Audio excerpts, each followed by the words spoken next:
Welcome to the relaunch of The Film Scholar, formerly known as Autistic Art Critic. We're now all about lists, and what better way to start than one of the most popular franchises, really one of the most legendary in the history of my absolute favorite genre, horror. The Texas Chainsaw Massacre was the very first movie I got via Netflix disc all the way back in 2001, before most people had even heard of the company. I know I just dated myself and my business manager, Jeff, who was part of my high school class, in a big way, but that does mean I've spent decades as a huge Texas Chainsaw Massacre fan, and that makes me very qualified to make this list. Of course, even though I've seen the original countless times, I never had any desire to see a single other installment until the past year. I finally forced myself to plow through them though, and without further ado, here's the list from worst to best. Bring up the rear, we have 2017's Leatherface. Here we see the origins of Jebediah Sawyer, aka the titular Leatherface. I wish we didn't. I actually had a chance to watch this movie for free on the big screen in 2017. It premiered at the Holly Shorts Film Festival, to which I had an all-access pass. Yet I still skipped this movie because I didn't want to know Leatherface's backstory. I liked imagining him as blind, deaf, and severely autistic, and knowing nothing except how to kill because he's been trained like an animal by the family to do that. Why make a movie that ruins that mystique? I chose to watch it now for the sake of this list, but I was also looking forward to it at this point because I've since seen the Rob Zombie Halloween. You can hear more of my thoughts on that in my video ranking the Halloween movies, but I'll say right now that the movie taught me that an origin story where a cryptic monster starts out as a seemingly normal kid can be quite compelling. The movie Leatherface isn't, though. The movie's big mistake is that Leatherface is already nonverbal and mentally challenged at the start, except he's a child whose face we completely see. He's just someone from a white trash family who's probably a victim of fetal alcohol syndrome.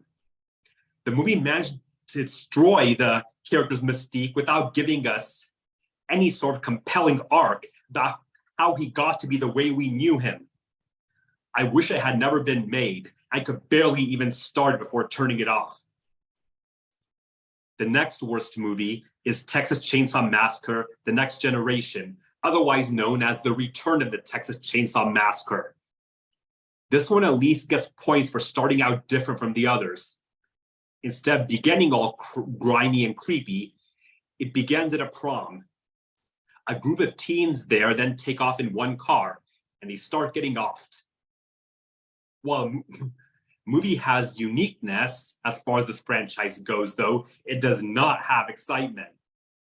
Honestly, it's such a low-energy bore that it didn't seem like any of the cast or crew particularly cared about being there. Neither did I. I turned it off about a third of the way through.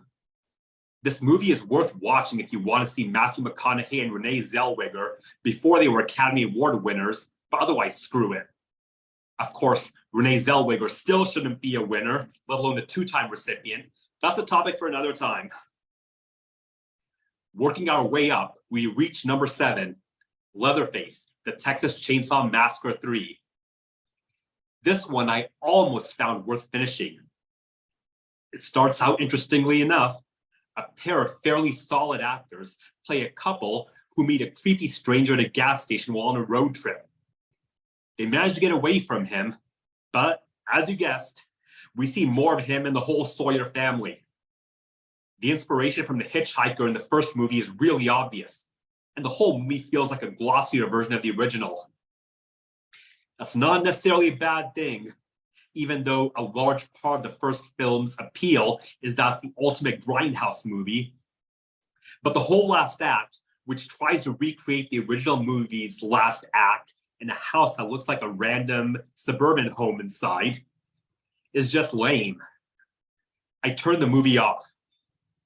And the idea of giving Leatherface a daughter, come on. You get to see, as that creepy stranger, Viggo Mortensen long before he became a 3-time Oscar nominee. But if you're such a big fan, watch good movies he made after becoming famous.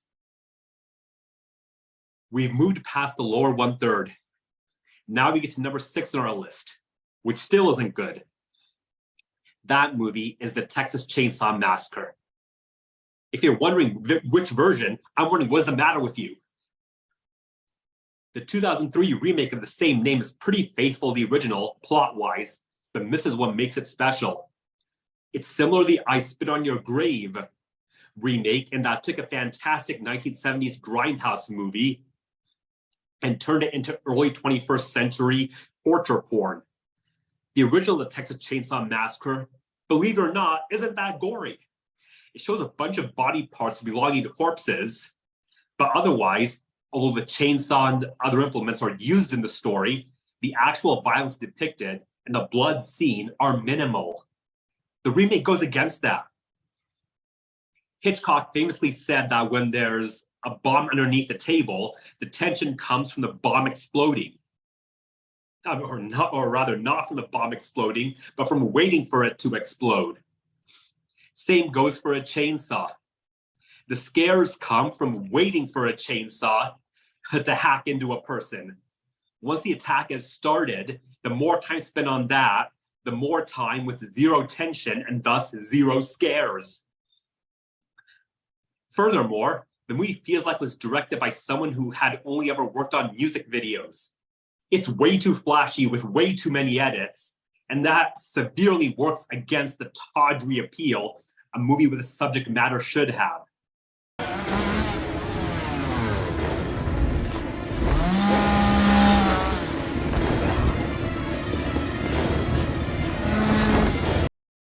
I finished this film since I was watching with my best friend, but I definitely don't recommend it. We're up to number 5, The Texas Chainsaw Massacre 2, or The Texas Chainsaw Massacre Part 2. This was the only time the original movie's director, Tobe Hooper, directed one of the sequels, but coming 12 years after the original, it couldn't be more different. It actually felt less like a sequel to the Texas Chainsaw Massacre than one to Return of the Living Dead, which came out the year before this movie. I wasn't a big fan of Return of the Living Dead either, except for the girl running around naked half of the movie. And the Texas Chainsaw Massacre 2 doesn't even have anything like that. What it does have is an 80s soundtrack, Leatherface doing thrusts while treating his chainsaw as a phallus. You're really good.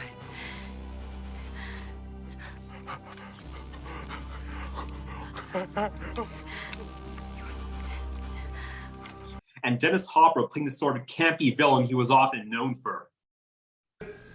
King Koopa here. Oh, yes, sir. I'd like the Koopa special. Pterodactyl tail on that? Yes. Dino, lizard, hold the mammal, no worms, and spicy. I get the appeal, but not my sort of movie, and certainly not what I wanted done with my beloved The Texas Chainsaw Massacre franchise. I watched very little of this. Next, things start to get good. Sort of. Number 4 is Texas Chainsaw Massacre.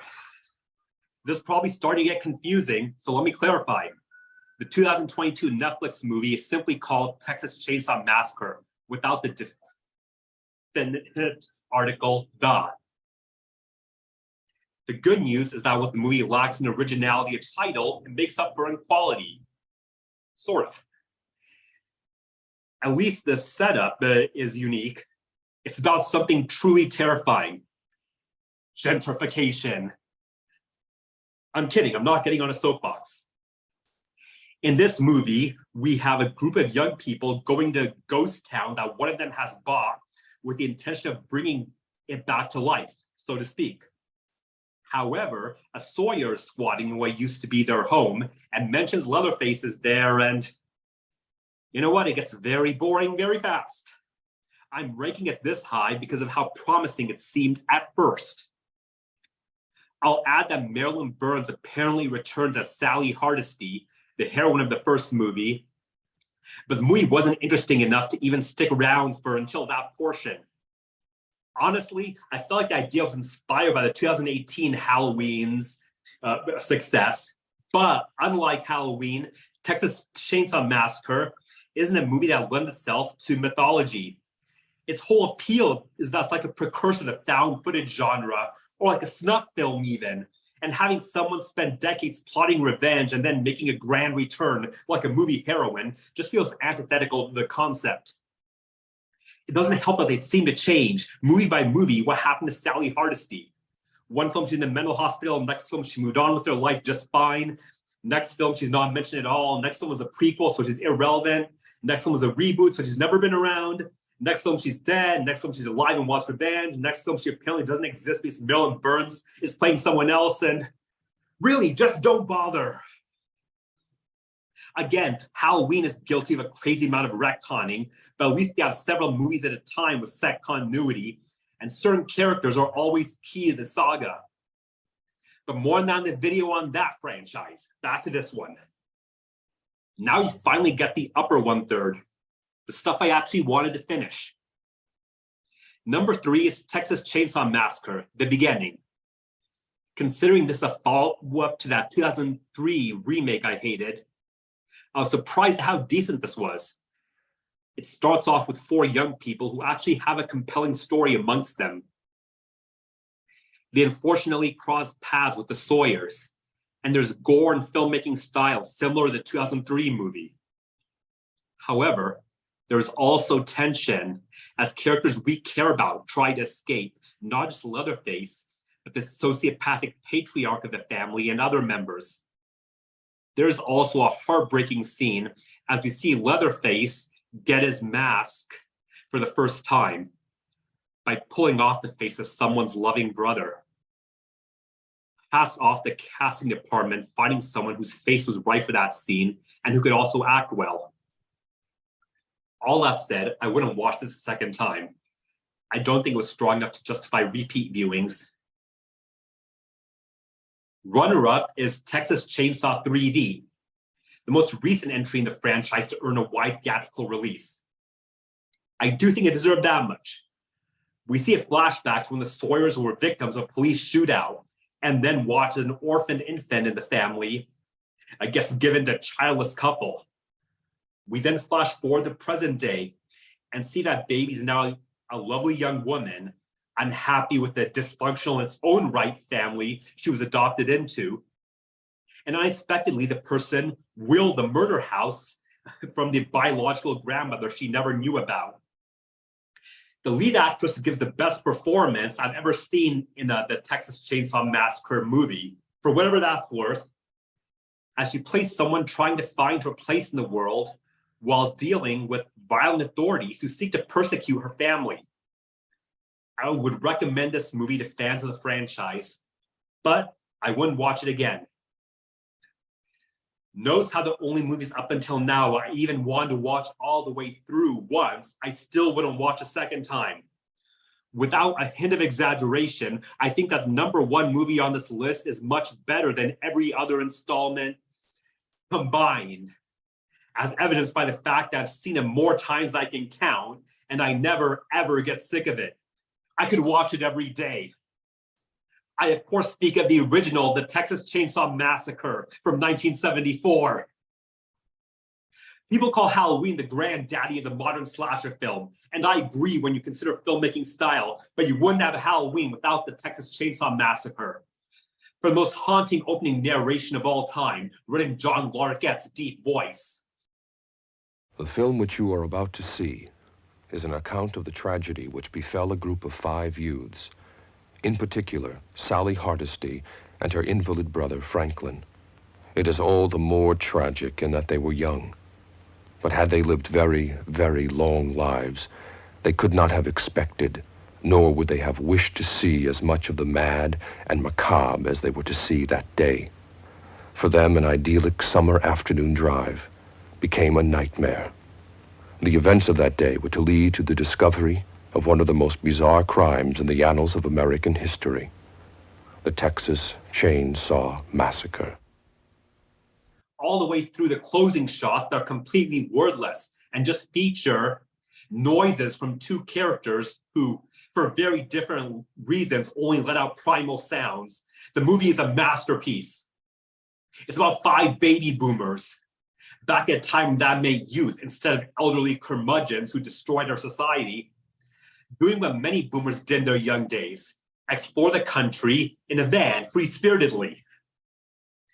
They consist of a pretty blonde, her boyfriend, her paraplegic brother, and another couple they're friends with.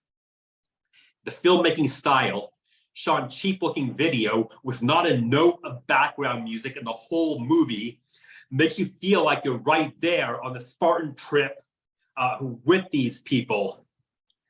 That makes it so unnerving when a hitchhiker gets let into the van by the fearless crew, and we see just how creepy and disturbed he is.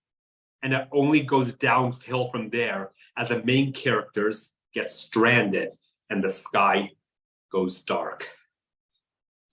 I haven't even mentioned the corpses, and I'm not talking about the armadillo at the very beginning of the movie. Side note, that was originally supposed to be a dog, but Tobe Hooper thought that would be crossing a line. He had no such qualms about human remains, though. Not about many pieces of people strewn all over the house, adorning the place as decoration, or used as furniture. It was around the time Leatherface came out, I read that the original movie was supposed to be an argument for veganism, and since become hard to see the movie any other way.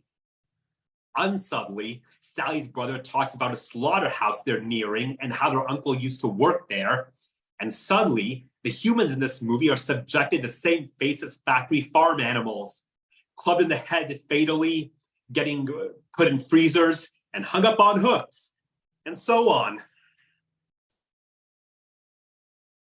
Don't think of this as some movie pushing wokeness, though, unless you want to. It is, quite simply, one of the most phenomenal horror movies of all time, worthy of endless reviewing, and I cannot recommend it enough. Like this video, subscribe this, and stay up to date on more I do. Until next time, this is The Film Scholar.